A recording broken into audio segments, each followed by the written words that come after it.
Меня зовут Яков Булатгабитович, я являюсь генеральным директором группы компании QMP. Как я достиг такого результата? Вопрос интересный, конечно. С такими людьми легче работать и проще работать, и поэтому попросил приехать, встретиться, обсудить. Когда я находился в городе Астана, у нас есть случаи, когда парни там в 2016-2017 году приходили помощниками, потом шли по карьерной лестнице, становились инженерами, экспертами. Знания нужно передавать. Это знание же такое, ты не удержишь себе, не заберешь с собой. Лучше его оставить, и это будет большое наследие. Вторая часть моего видеоурока – это практические задания. Как нужно быть, какие шаги нужно делать для того, чтобы стать успешным. Многие, наверное, думают или знают о том, что есть какие-то уставы или есть какие-то базовые знания для того, чтобы стать успешным. Это говорят обычно, какие 3 шага нужно совершить. Я не буду об этом говорить сегодня, о том, что есть какие-то 3 шага, что нужно сделать для того, чтобы стать успешным. Я вам скажу, что наоборот. Не надо придерживаться каких-то основ, правил. Нету никаких границ для того, чтобы стать успешным. Все будет зависеть от того, как вы себе выстроите дорогу. Вы станете как художник. Вы как нарисуете свою картину, как эту дорогу на холст наложите, так она все у вас и пойдет.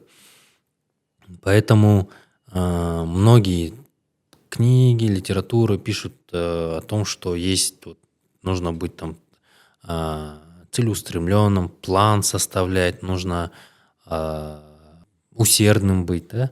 Это все нужно делать. Но помимо этого много чего нужно делать. Нужно быть сосредоточенным, нужно быть идейным, нужно быть харизматичным. Много чего нужно делать. Это такое, основа основ. Даже вот бывает наоборот, что ты где-то больше усердия прикладываешь, вот как пишут, да, нужно там не останавливаться, и, возможно, ты перегнешь палку и наоборот испортишь что-то. Возможно, где-то надо не дожимать, возможно, надо будет что-то делать и в какой-то момент немного отпустить, и тогда настроиться. Все индивидуально. Нужно подходить просто к процессу или к работе так, чтобы планировать самое основное. Вот сейчас самое основное – это планирование. Можно взять работу, начать ее делать и по ходу дела исправлять ошибки и дорогу к финишу проходить. А можно, наоборот, сесть, распланировать, создать план, нарисовать его, четко по датам, график календарный сделать, когда, в какое время нужно исполнить ту или иную веху или стадию исполнения договора. И нужно потратить 20% своего времени для того, чтобы создать план, и 80% времени для того, чтобы просто его проконтролировать. Вот все, что нужно, по идее, делать. Сейчас это работает в проектном управлении так. Наша компания в целом перешла на проектное управление в 2018 году, и после этого наши обороты и наши договора увеличились несколько раз. Сейчас мы идем постоянно в приросте. У нас ежегодно увеличивается объем продаж, план продаж, выручка. И это дало нам колоссальный эффект. Призываю многих перейти на такое управление.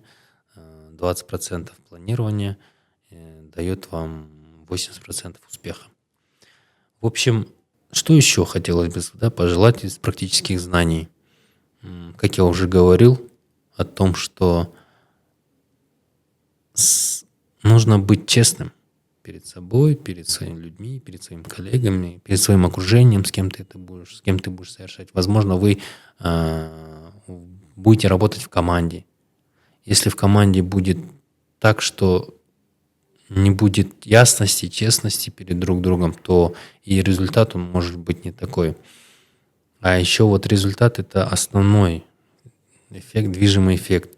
Всегда говорят, никто никогда в наше время сейчас не говорит, что ты должен пошагово делать. Обычно всегда указание дается такое для людей.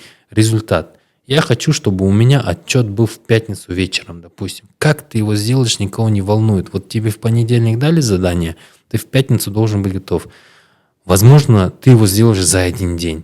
Возможно, ты его сделаешь за неделю. Может быть, ты будешь в понедельник делать 2 часа, ежедневно будешь по 2 часа уделять, а возможно, ты потратишь весь день, весь вечер для того, чтобы это сделать, а остальное все время ты будешь заниматься другими делами. Но самое главное – это достичь этого результата. Сейчас люди сами для себя придумывают лучший образ работы.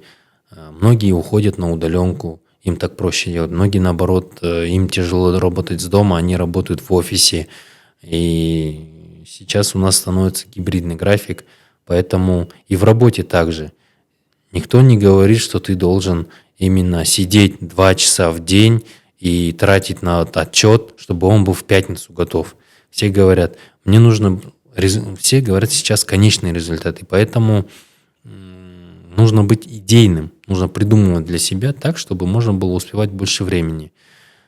Также хотелось бы сказать, что нужно быть всегда в большом потоке информации. Если вы будете владеть большим потоком информации, вам будет легче ориентироваться, легче исполнять проект, потому что вы будете знать, выхватывать из этих источников те материалы, те знания, которые помогут вам в работе, не только в работе, возможно, в решении каких-то любых важных задач. И нужно быть разносторонним. Вот это тоже важный аспект. Если вы узконаправленный специалист и вы не вникаете ни во что другое, только говорите, вот я буду заниматься только созданием договоров, допустим, для юристов, да, мне не будет важно, как он приходит договор, для чего он приходит, для кого этот договор создается, просто вы по шаблону делаете, то и чуть-чуть кругозор ваш будет немного слабый. Надо всегда задаваться вопросами. Вот есть хорошая методика 5 «почему». Допустим, почему этот договор ко мне пришел? Почему такая сумма договора? Почему именно вот с этим человеком надо заключить договор? Вот если вот каждому своему действию будете прикладывать 5 «почему», у вас будет все время расширяться кругозор. Вы будете... У нас же мозг, он же все впитывает в себя. Он же в каждую информацию хранится где-то там в отдаленном уголке. И в какой-то момент нужно, когда вам в критической ситуации нужно будет что-то вспомнить, она вам подсвечивает, зажигается лампочка для того, чтобы где-то вот вы вспоминаете информацию, которая вам когда-то не нужна была, а в критический момент вы о ней вспомнили, и она помогает для того, чтобы решить проблемы свои. Не проблемы, а вообще решить задачи, которые перед вами стоят. Такой он, в принципе, и так всем всегда я об этом рассказываю. Я как руководитель компании, когда стал, передо мной ставили задачу заключать контракты, договора. В какой-то момент ко мне обратился, одна организация обратилась, человек, с тем, что у них произошло там ЧП, им нужно было срочно проверить, обследовать кровлю. И получается, что деньги там, конечно, были совсем мизерные. Для меня, как для руководителя, для компании, это было невыгодное предложение, при котором, но как-то вот с этим человеком поговорив, поняв вообще его настрой и о том, что он объяснял мне, что на сегодняшний день это, конечно, маленькая сумма, контракта, но в будущем мы планируем закладывать о том, чтобы проверить полностью весь там участок. И я, поверив этому человеку, я так сказал, я, конечно, давайте на сегодняшний день пойду на затраты, на свои риски, поработаю, грубо говоря, в минус, но пообещайте мне, пожалуйста, что именно вот следующий контракт, который вы вот будете делать, что вы именно со мной заключитесь. Я взял такое с него слово мужика, так сказать, и получается, все сбылось. Для меня это была проблема. Я взял на себя ответственность, удар, потому что мне нужно было объясниться перед своими коллегами, почему я беру контракт, который нам не приносит денег. В бизнесе это неправильно. В бизнесе всегда нужно смотреть так, чтобы, если ты занимаешься каким-то предпринимательством, то всегда ты должен считать, что в итоге останется как чистая прибыль, те деньги, которые ты заработаешь. Если правильно посчитанный проект приводит к нормальной доходности, и, соответственно, ты будешь развиваться. Бизнес будет развиваться, фирма будет развиваться, сам будешь развиваться, будешь вкладываться в фирму, инвестировать, набирать большее количество сотрудников. Ты сможешь, значит, увеличивать объем продаж, план продаж, выполнять больше договоров. И здесь нужно быть ответственным за это. Помимо этого, нужно принимать решения. Всегда нужно принимать решение. Нельзя никогда откладывать решение на потом или думать, что оно само собой решится. Если все зависит от тебя, ты должен подумать, не ждать, когда к тебе кто-то придет и скажет, да, это правильное решение. Нет, надо брать ответственность. Хорошего менеджера и руководителя отличает именно то, что он может рискнуть, взять ответственность. А даже если ошибиться, он скажет, у меня тоже много было проектов, когда я ошибался, когда я брал ответственность на себя, и у меня не получалось. Но я всегда это объяснял тем, что, наверное, в тот момент я не был готов к этим задачам, я не умел этого делать. Я ошибся, но зато в следующий раз я больше так не буду ошибаться, потому что я уже буду знать, насколько это больно, печально, и для меня в голове останется то, что ошибки такие, они сказываются очень сильно, потому что ты же можешь не только себя подставить, ты можешь подставить и других людей, а это самое неприятное, когда из-за тебя страдают другие люди. Поэтому вообще, пока ты молодой специалист становление твое, ты имеешь право ошибаться. У тебя есть возможность ошибаться, делать ошибки. Для тебя это опыт, это как шрамы на теле остаются. Ты после этого запоминаешь и больше так не будешь делать. Конечно, желательно меньше ошибаться. И сразу, кто научится с самого начала прогнозировать, планировать работу, тот будет всегда меньше ошибок будет. И поэтому не надо никогда нести, сломя голову, выполнять какие-то задачи. Нужно обязательно сесть, распланировать для себя, что делать, как это будешь делать, провизуализировать в голове, проложить путь от начала до окончания результата. И после этого только начинать исполнять проект, задачу или там что-то в любом случае. Вот, допустим, сейчас актуально, наверное, для нашей молодежи, это те, кто поступает в ЕНТ. И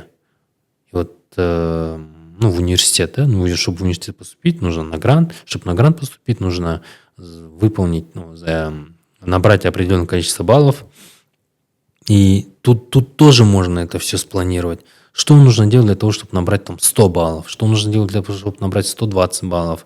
Есть много разных вариантов. Можно просто заучить все эти билеты.